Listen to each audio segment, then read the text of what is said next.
Welcome. Welcome all of you to Everyone's CEO, the sixth presentation. In this series of presentations, I want to discuss together with you important topics in life, such as meaning and happiness. And I do this because I believe that in the search for both, we make it too hard on ourselves by focusing on stuff we cannot control.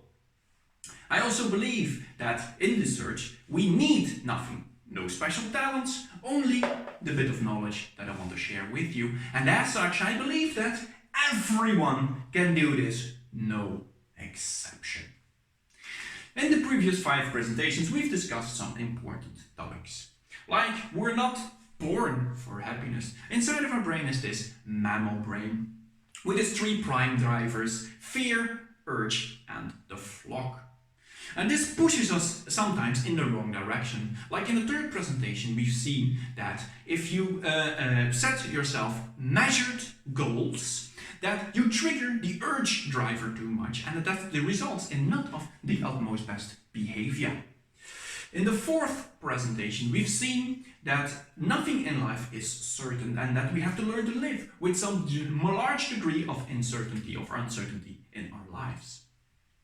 And the 5th presentation, we have been discussing our ego, the overestimation of our own importance, and that is the big enemy of everything. And we will come back to that today, because today we are going to talk about indestructible happiness, the 6th presentation. And for this indestructible happiness, we need 3 things, 3 laws. And I will start with the first one, which starts with a story. And this story is about all of us. Yes, we can also be in one of the stories. We were all there, but we probably can't remember. What is the first thing that happened to us when we were born? We were lifted up by the throat and paf, we were hit pretty hard. And this pain, well, it activated us. It motivated us to start breathing. And that was our welcome in this God-forsaken world. Pain. But it didn't stop there. Because as we grew up, we learned how to ride a bicycle, for example. And this goes along with falling. And this falling, it hurts. It causes us pain. But this pain, it motivates us. So that next time on the bicycle, we will do a bit better. And even beyond that, when we discovered more of this world, we saw things as a power socket. And in a power socket, there are these little holes. And in the little holes, a tiny child's finger just fits. Wow! Pain! But this pain, it motivated us not to put our fingers in these little holes again. The moral of the story is that pain is an essential part of our existence. We believe that we can only be happy when we are freed of all pain. But this is simply not true, and it is not possible either. First off, you have 2 kinds of pains. You have physical pain. We all know that, pain in the body, and you do not control this. You don't control if you get an accident, or you do not control if you turn ill. That pain will come and go as it pleases. You cannot control it. And the second kind of pain is the mental pain. And that is pain caused by our mammal brain and its 3 prime drivers: fear, urge, and the flock. But these prime drivers, they have a network of the milder derivatives. For example, if you worry, that is a pain or a fear derivative. And shame is a flock derivative. But everything, also the milder variants, it's all mental pain. And this pain, it will always be there, because our mammal brain is primed for survival. And how do you survive? Well, that is by always looking for new danger. And this worked perfectly so many thousand years ago in the prehistoric era, where there was actually direct danger. But nowadays, in this modern world, without all this direct physical danger, this brain will still do what it was meant for, and it is look for no danger. But now it will consider non-dangerous situations as dangerous. For example, you start to worry that you will lose your wallet. And I don't know if you know people who have ever lost their wallet. They survived, right? It's not life-threatening, but the mammal brain has now chosen this as its new threat or fear to focus on. And if you try to fix that and avoid that, you make it a lot worse. Because when we are afraid to lose our wallet, let's chain the wallet. Yes, we have outsmarted our brain, our worry is gone, right? But it is a small chain and it can break. So no, remove the small chain, let's make a big chain in the wallet. Yes, now we don't need to worry anymore. But wait a minute, our phone, it is worth a lot more than the cash money in my wallet. No, this phone needs to be chained. So up we chain the phone, and before you know it, you are chained to your car, to your house, to everything you know. If you try to fix it, you only make it worse. The pain cannot be avoided, and you only can make it worse. But pain, it is essential for happiness. It is a core value. And I will explain now, because pain brings value. Okay, let me explain. For example, imagine yourself the following situation. You're walking across the streets and they halt you, say, "You, come along." And you are walked into a big stadium, 80,000 people, and they tell you, "Go and stand on this line. There's this girl with the fake gun. When she fires it, you run across the other side of the track. First one to cross the line wins." Okay, paf, that was a jump, and you run, yes! You crossed the line as first. They come to you, "Ma'am, mister, congratulations. You are now world champion 100-meter sprint. And you won from this guy who came in second with a wooden leg, which we just happened to pick from the street, just like you.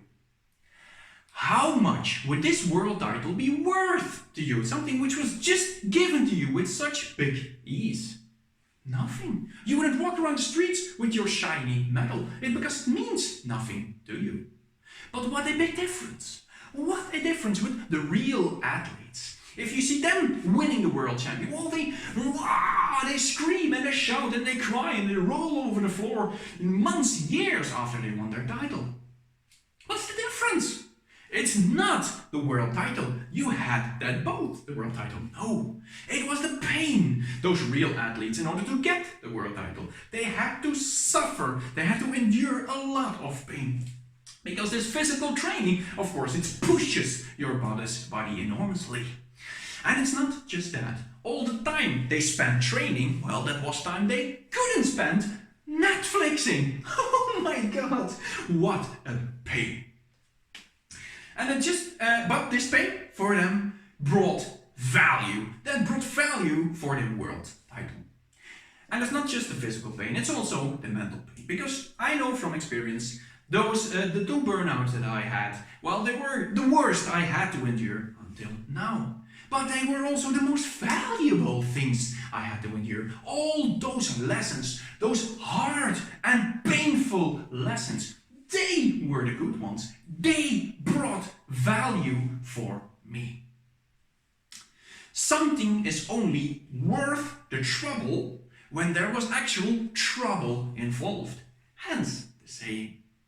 And if nothing is worth your trouble, what are you living for? Pain brings value and is an essential part of our happiness. The first law goes as follows. Be at all times prepared to feel pain. And there is only one enemy in this willingness to feel pain. And it is not outside of us, it's inside. It is our ego. What was the big keyword of ego? It was deserve.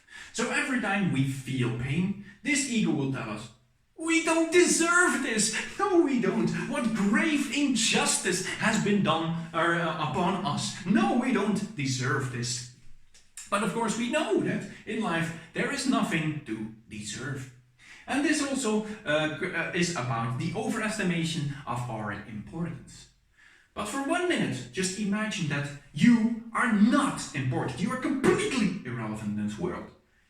And this has a big advantage. Because if you are unimportant, well then your pain is unimportant. Leave that pain where it is. Don't give it so much attention. It's just an itch. You are not important. Your pain is not so important. Be prepared to feel pain. And I want to step a bit further. Because pain, it cannot be avoided. And if you try to fix it, you make it worse. So I would like to suggest to you, be on the lookout for pain. Pursue pain. Of course, this is a choice. And you can choose not to because your life is already painful enough. But be prepared, if you don't choose your pain, that your mammal brain will pick a new pain for you. And it will be completely random. If you pick a pain, then you know what you are feeling pain for, and it will give you even more value. If you don't do it, your mammal brain will pick something completely randomly for you, and that's where you will feel your pain about. Pursue pain. Okay. Second law. And this also starts with a story, and it is a story about Zhuge Liang. And he was a Chinese general some 3000 years ago. And he was in the following situation, that he had his army parked in a valley, and he himself was up in a city, a small city, a bit further with his personal bodyguards.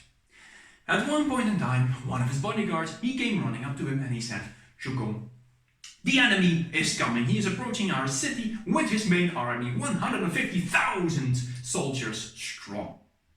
Zhuge, he assessed the situation and he thought, I am trapped. I cannot flee anymore. I cannot go and get my army. I am as good as dead. And at that point in time, Zhuge decided to do what he did best. He was known as a master manipulator. He set out traps for his enemies, lured them inside, and then paf, assured some great victories that way. So he said to his bodyguards, remove all the flags here. Make sure you are not seen and leave the gates of the city wide open. Zhuge himself, he climbed the highest tower, removed his armor, put on his praying clothes and robes, sat down and started reciting Chinese prayers. The enemy approached the city and they halted. Their general, Xiang Yi, he also assessed the situation. Wait a minute, I see no one.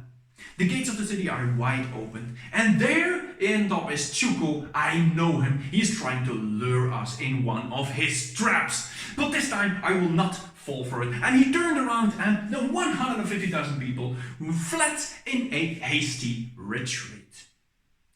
What Zhuge does here is what I call use the point of control. And this point of control, it is an addition to the circle of influence of Stephen Covey. And the circle of influence of Stephen, there is nothing wrong with this. But in your life you will run into a situation where this circle is rendered to zero useless, like Zhuge. But what you always can do is use your own point of control. Do the thing you actually can do. If you cannot do what you must do what you can.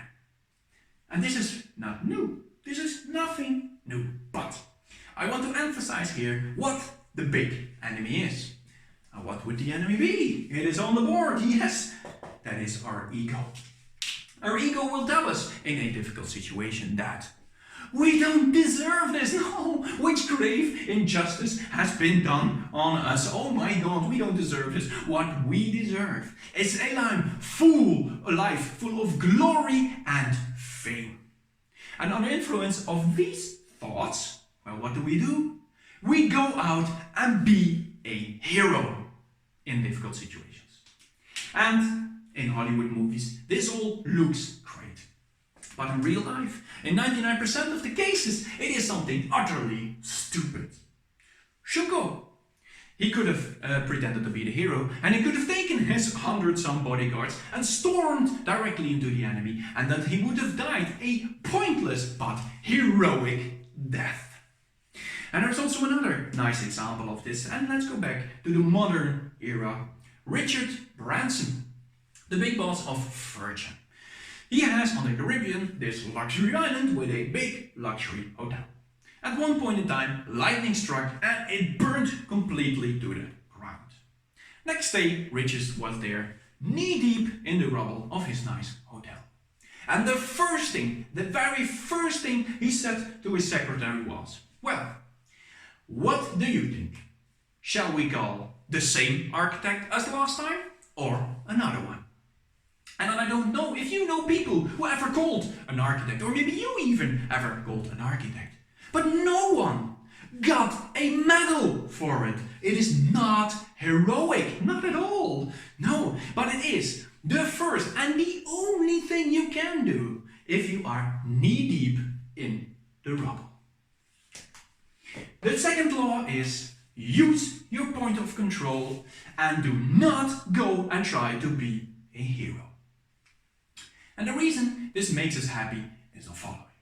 If you find yourself in a difficult situation and you are gonna do nothing, then you give your mind all the time to look for new danger. And remember, our brain is primed to do this, so it will find new danger, which will always make you more anxious in the already difficult situation. But if you use your point of control and you start doing something, well, then your brain is occupied with doing something and you cannot look for new dangerous or whatever. This will make you even more happy, or at least less anxious in difficult situations. Very important. Okay, third law. Third law again starts with a story, and it is the best story, because it is the story about my mini pigs, at home I have two little mini pigs, little in pig terms then, and they have their little spot in the garden, and right next to it is my lawn. And this lawn, I have to mow it. So from time to time, I pass by there with my lawnmower, this noisy beast, and if I do this, well, it's all dust clouds that way if I mow this way, and if I mow this way, oh, and it's all dust clouds that way. They know this lawnmower, they've seen it 1,000 times, but they are still afraid of it. Of course, I cannot do this to my pigs, so nowadays I do things differently.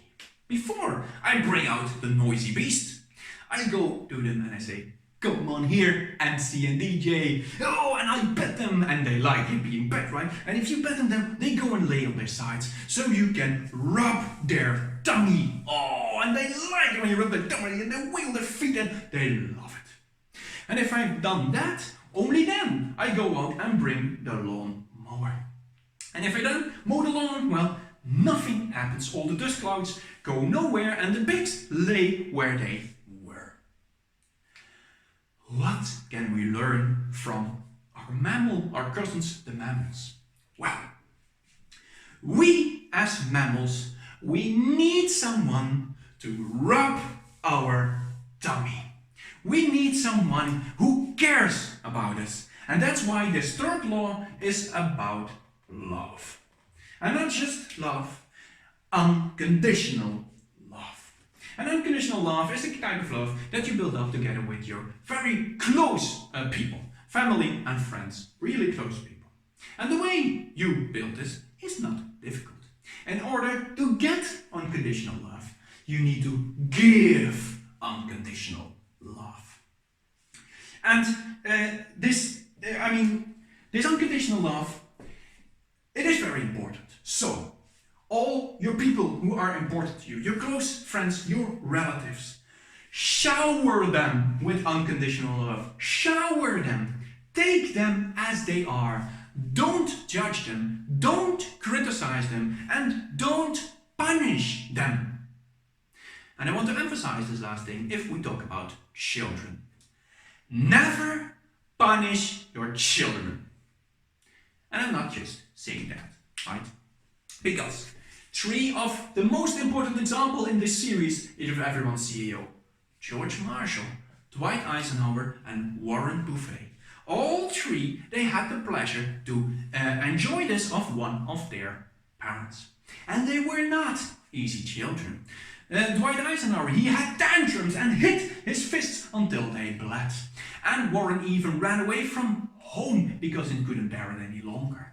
But in none of those cases were they punished. And Warren explains why this is so important. It gives you the feeling as a child of security. It gives you the feeling of certainty. It gives you the feeling that it doesn't matter what else will go wrong in your life. There is always a safe spot where you can return to. And this is very important because in our lives, everything is uncertain. So this feeling of security and certainty, it is very important to us. Warren, he says that is the most important thing that he ever learned from anyone. Far more important than all these stock market things. And again, here we have one enemy. And the enemy is our ego. Because our ego will tell us that unconditional love. We deserve it, don't we? Yes, we deserve it because we are so important. And of course we deserve it without us doing something for it. And under influence of these kind of thoughts, well, we will not make this necessary first step, and that is to give unconditional love in order to get it. The third law is thus. Give unconditional love in order to get unconditional love. And I know that this works. I am happy to be married to my wife because during my 2 burnouts I did not exhibit the best of behaviors all the time. But she was always there for me with open arms, not judging, no criticism, nothing. And next day the sandwiches were there again, ready at the counter, a kitchen top, to take to work.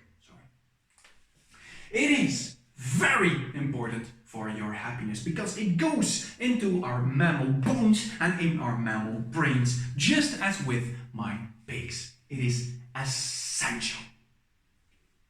Well, behold the formula for indestructible happiness.